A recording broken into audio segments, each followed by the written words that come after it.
పేరు ఎస్కే మొహమ్మద్ రఫీ అండి. కండ్రిగా 64వ డివిజను. శనివారం నైట్ పూట వర్షం వల్ల కింద ఇళ్లలో వాటర్ వచ్చింది.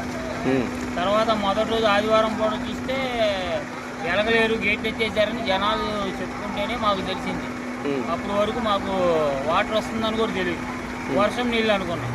కానీ ఇదే ప్రభుత్వం కొద్దిగా హెచ్చరిక చేసి కొద్దిగా అప్రమత్తంగా ఉండండి జనాలని, ఎలగలేరు గేట్లు ఎత్తేసారని ఒక్క విషయం చెప్పుకుంటే ఇంట్లో సామాన్లన్నీ కొద్దిగా జాగ్రత్త పరుచుకునేవాళ్ళం. ఏసీలు, వాషింగ్ మిషన్లు, కూలర్లు, ఏసీ, ఫ్రిడ్జ్లు, ఇంట్లో ఎచ్చాలు, బియ్యం కానించి మొత్తం ఏ టు జెడ్ మనిషి అంత వాటర్ నిండిపోయి ఉన్నాం. మీరేం పని చేస్తారు? మేము ఆటో తోలుతాం.